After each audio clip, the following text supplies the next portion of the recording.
Welcome to Crime Story. Today, I bring you a truly horrifying and haunting tale, the story of Gabrielle Petito, a young woman full of dreams who set off on a journey to explore the United States with her fiancé. But what was meant to be an adventure turned into an unimaginable tragedy. A search full of unexpected twists, the eerie silence of a boyfriend, and the hidden secrets behind a seemingly perfect relationship. The question still remains, who is responsible for Gabrielle's death, and why did this happen? If you find this story interesting, don't forget to like the video and subscribe to the channel so we have the motivation to bring more captivating videos to you. Let's dive into the story. Gabrielle Petito's story began like so many others, a dream road trip across America. She and her fiancé, Brian Laundrie, set off on what was supposed to be the adventure of a lifetime. The couple had plans to explore national parks, document their travels, and build a life together, sharing every moment with their social media followers. It seemed like the perfect picture of love and freedom, a young couple chasing their dreams. For Gabrielle, it was a chance to escape the mundane, to experience the world, and to document it all in a way that others could live vicariously through her vibrant posts and stories. It was a journey that felt like a fairy tale to anyone watching from the outside. But as the days stretched on, something dark and mysterious began to unfold. In just a matter of weeks, that dream road trip would take a devastating turn, and Gabrielle would disappear without a trace. What started as an innocent quest for adventure soon spiraled into one of the most chilling and widely discussed cases in recent history. Gabrielle's disappearance wasn't just a personal tragedy, it became a public spectacle. As she vanished, the questions mounted: what happened to her? Who could be responsible for such a heartbreaking event? Brian Laundrie, her fiancé, was left to face the suspicion. Why was he the only one who seemed to know what happened, yet refused to answer the questions that everyone was asking? What unfolded in the weeks that followed would captivate the world. A series of strange events, cryptic messages, and unsettling actions cast a shadow over everything Gabrielle and Brian had once shared. This wasn't just another missing person case. No, it was a case that would expose the dark side of a seemingly perfect relationship and send shockwaves through the nation. As the story unraveled, one question remained at the forefront: who was really responsible for Gabrielle's fate, and what exactly happened during that fateful trip? This is the story of Gabrielle Petito, a young woman whose life was cut tragically short on what was supposed to be the adventure of a lifetime, and the mystery surrounding her death that has left more questions than answers. Gabrielle Petito and Brian Laundrie set off on their highly anticipated road trip across America on July 2, 2021. What was meant to be an exciting, life-changing journey quickly became the stuff of nightmares.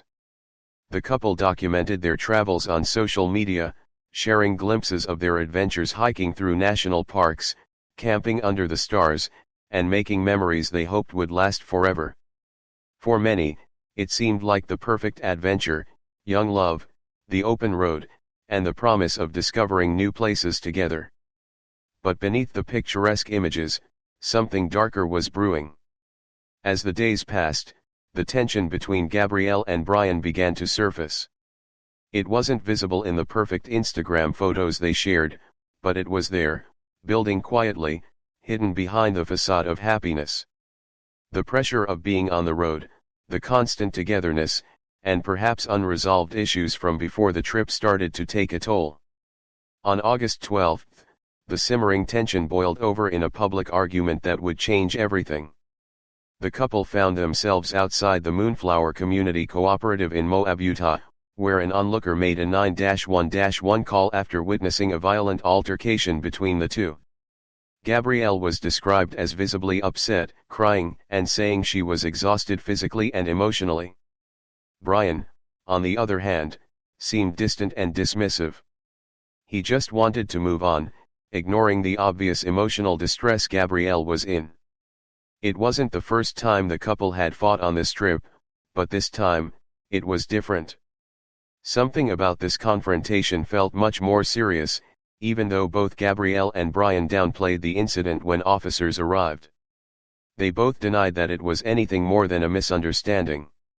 Gabrielle insisted it wasn't a domestic violence situation, and Brian spoke as though nothing was wrong. But the officers weren't convinced. Gabrielle's behavior was erratic, and she was visibly shaken. The police report described her as struggling to hold it together, constantly wiping away tears, unable to calm down despite their efforts. Brian, too, was contradictory in his statements. He claimed he had tried to de-escalate the situation by telling Gabrielle to take a break, but the more the officers questioned him, the more it seemed like there was something he was hiding. While Gabrielle tried to justify her actions by saying she had bad OCD and sometimes got overwhelmed, the officers couldn't shake the feeling that this wasn't just a simple misunderstanding. They separated the couple for the night, with Brian spending the evening at a nearby motel, while Gabrielle stayed alone in the van. But it was clear to anyone who watched the police body camera footage that the situation was far from normal. That night, Gabrielle and Brian went their separate ways, but the events of that day would mark the beginning of a long, winding road that would eventually lead to tragedy. They were given a chance to cool off, but tensions between the two were far from over. It was more than just a momentary fallout, something deeper was happening beneath the surface. Gabrielle's distress wasn't just about the argument they had. It was about something far more complicated, and it wouldn't take long before it spiraled completely out of control. On the outside, Gabrielle and Brian looked like any other young couple living their dream. But inside, cracks were starting to show, cracks that would soon unravel everything. What had begun as a dream road trip turned into something far darker, something far more tragic. And on that day in Moab, no one knew how far the consequences of that argument would stretch, or how much worse things would become. That was just the beginning. When Brian Laundrie returned to Florida on September 1, 2021, the situation took a disturbing turn. Alone, he drove the same van that Gabrielle Petito had been seen in just days before, but he had no explanation for her whereabouts. There was no sign of Gabrielle.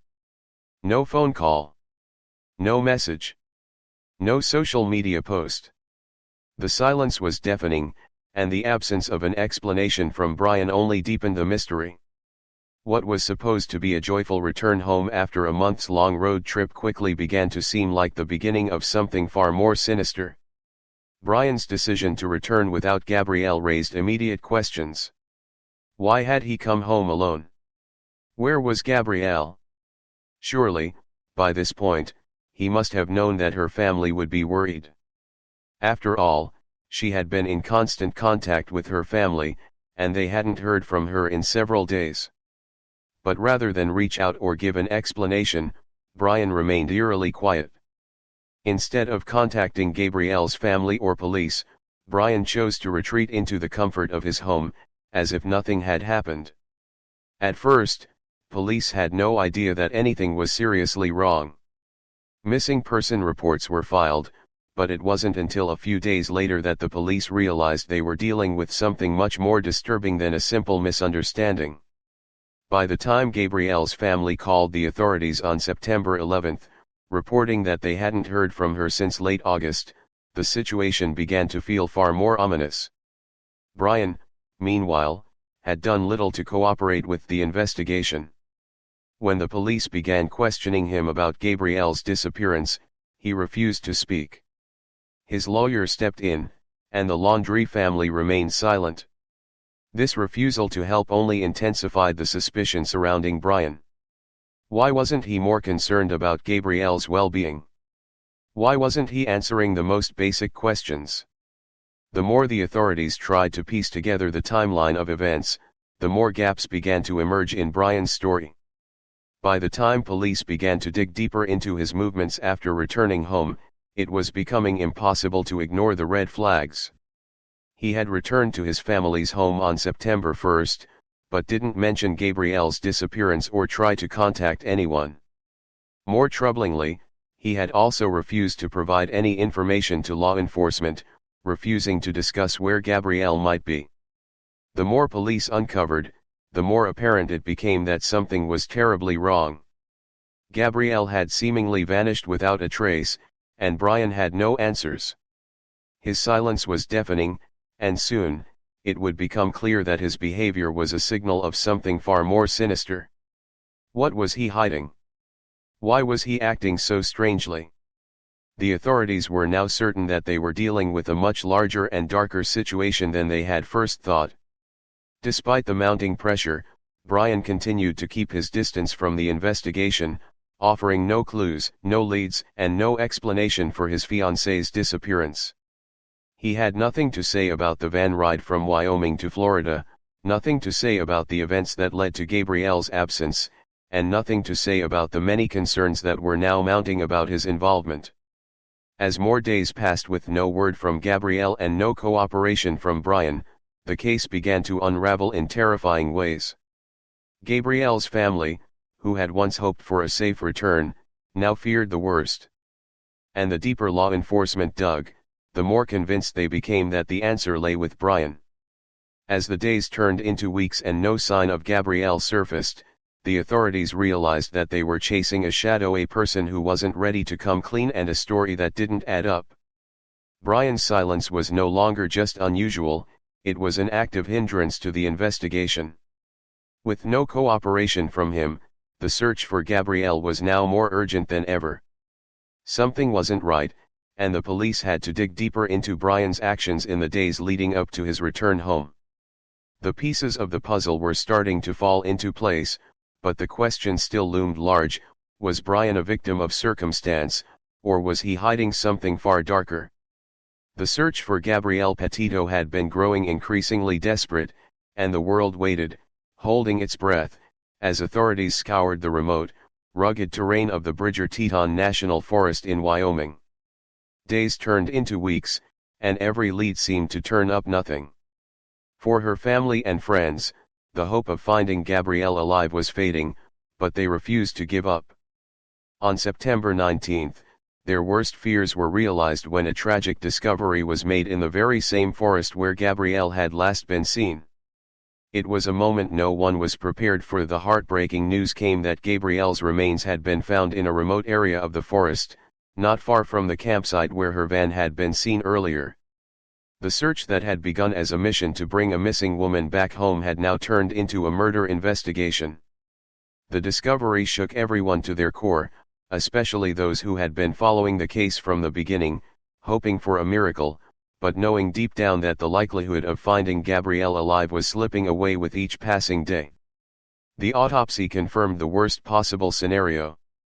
Gabrielle had been murdered. She didn't just die in some accident or get lost in the woods. The brutal nature of her death was chilling. According to the autopsy, Gabrielle had suffered blunt force trauma to the head and neck, and her death was the result of manual strangulation. It was a methodical, calculated killing, an act of violence that left no room for doubt about the intent behind it. The injuries on Gabrielle's body were horrific, and the fact that she had been strangled spoke volumes about the nature of the attack. This wasn't a crime of passion or an accident, it was something far more calculated and cold-blooded. As the authorities began to piece together the evidence, the chilling reality started to sink in. Gabrielle's life had been taken in such a violent, deliberate manner that it became clear that whoever had done this knew exactly what they were doing. But the big question that loomed over the entire investigation was this: who could commit such a heinous act?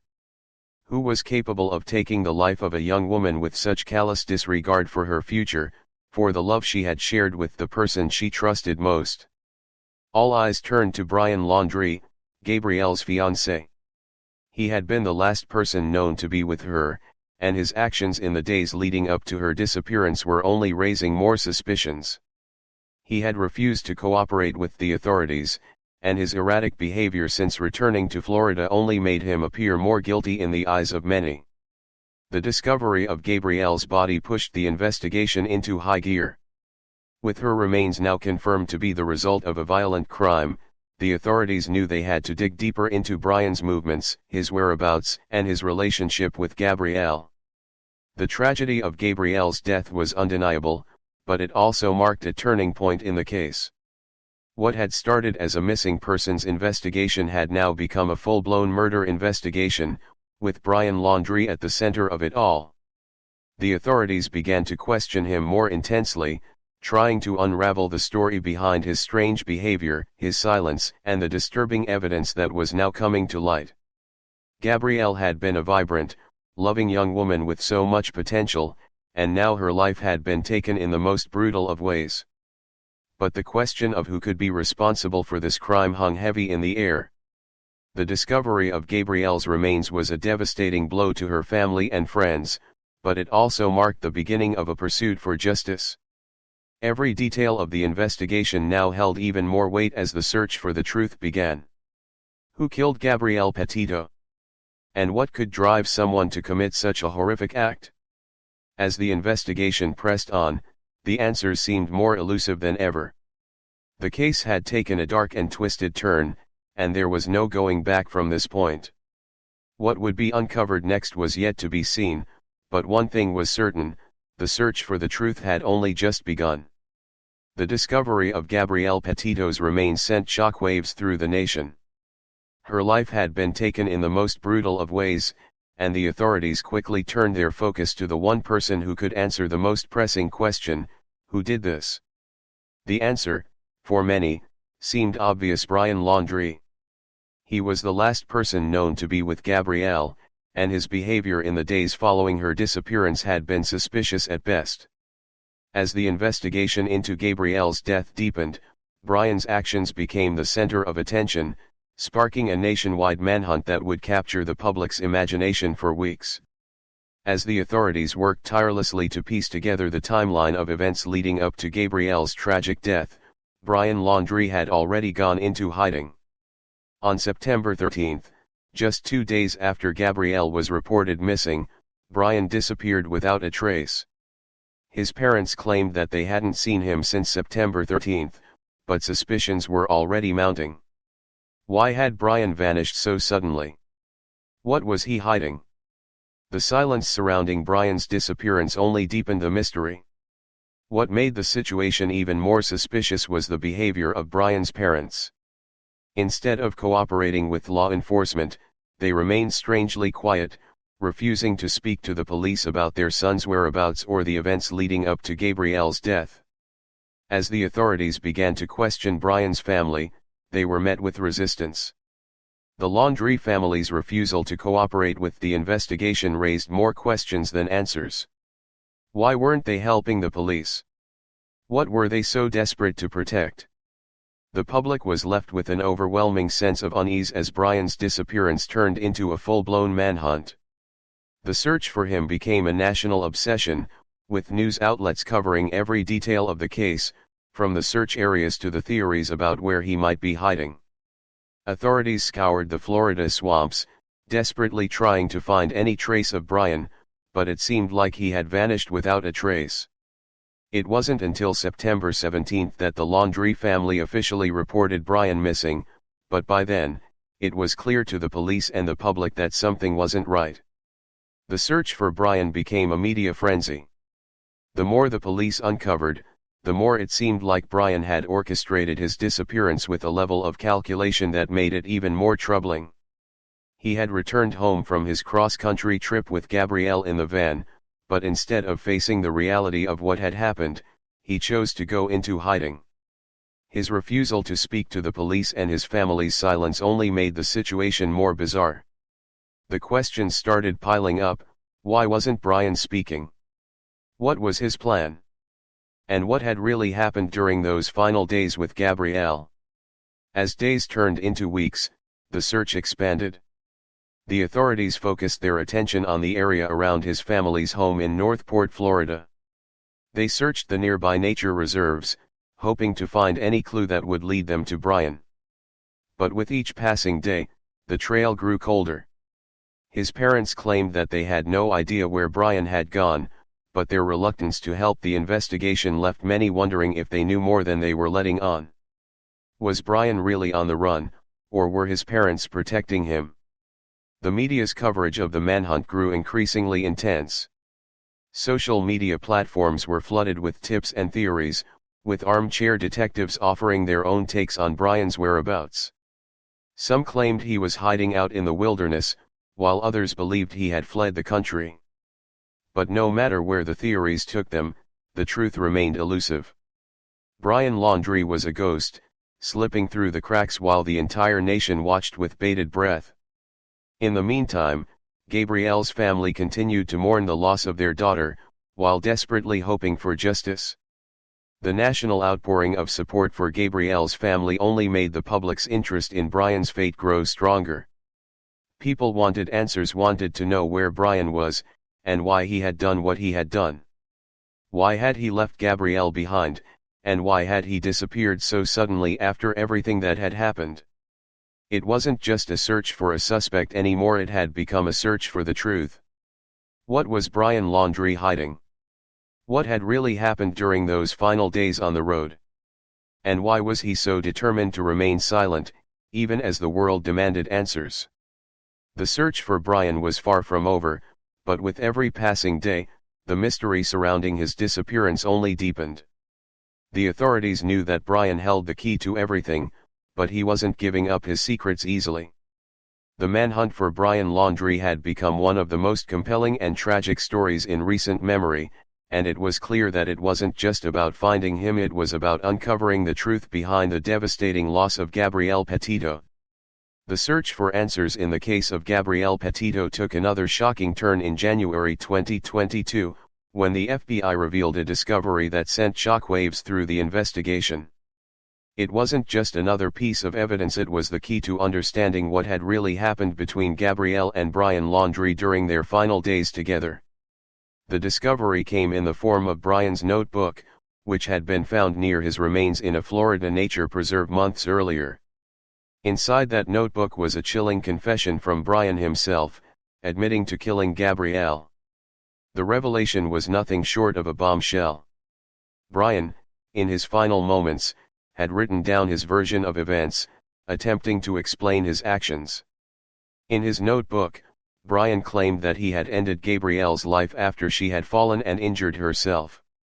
According to his account, he believed that her death was merciful and that it was what she would have wanted. But as authorities and experts delved deeper into the details, the story in Brian's notebook didn't quite add up.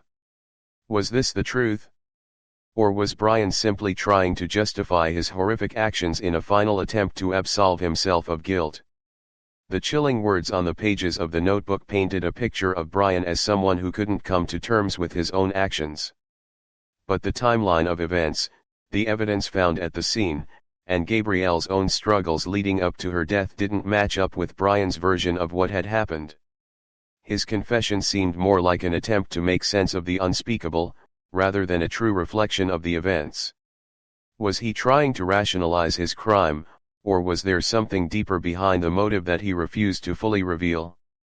The more the investigation unfolded, the more it became clear that Brian's version of the story was filled with holes. His claim that Gabrielle's death had been an accident was difficult to believe, especially considering the brutal nature of the injuries she had sustained. The authorities knew that there was more to the story than Brian was willing to admit. What had driven him to take the life of someone he had once claimed to love? What could have happened in those final moments that led to such an act of violence? As the FBI continued to analyze the contents of Brian's notebook, they began to uncover even more troubling details. It became evident that the texts sent from Gabrielle's phone after her disappearance had been part of a deliberate effort to cover up the crime. Brian had used Gabrielle's phone to send fake messages, attempting to convince her family that she was still alive. The cruel nature of this deception added another layer of complexity to the case. Not only had he taken her life, but he had also tried to manipulate the situation to cover his tracks, all while evading the authorities. But despite the chilling confession in Brian's notebook, many questions remained. Why did Brian kill Gabrielle? Was there a trigger, a moment when everything broke down? Could it have been something that happened during their travels together, or had the cracks in their relationship been building for longer than anyone realized? Was it really a crime of passion, or was there something more sinister at play? And perhaps the most haunting question of all, was Brian truly remorseful, or was he simply trying to escape the weight of his actions? The story of Gabrielle Petito is a tragedy that goes far beyond the shocking details of her death. It's a story about love, betrayal, and the dark undercurrents that can exist in relationships that seem perfect on the surface. Gabrielle was a young woman with dreams, a future ahead of her, only to have it cruelly taken away by someone she trusted. In the aftermath of her death, questions linger about the true nature of her relationship with Brian, and whether the signs of danger were there all along. This case serves as a powerful reminder that we can never fully know what's going on behind closed doors, even in relationships that appear to be idyllic. The warning signs, the cracks in the facade, were there, but they were often ignored, dismissed, or overlooked. The Gabrielle Petito case leaves us with a haunting lesson about the complexities of human relationships and the dangers of ignoring the red flags that may be right in front of us. But as much as we may want to find closure in the case of Gabrielle Petito, the questions remain. Did we uncover all the truth? Could there have been more to her story that we'll never know?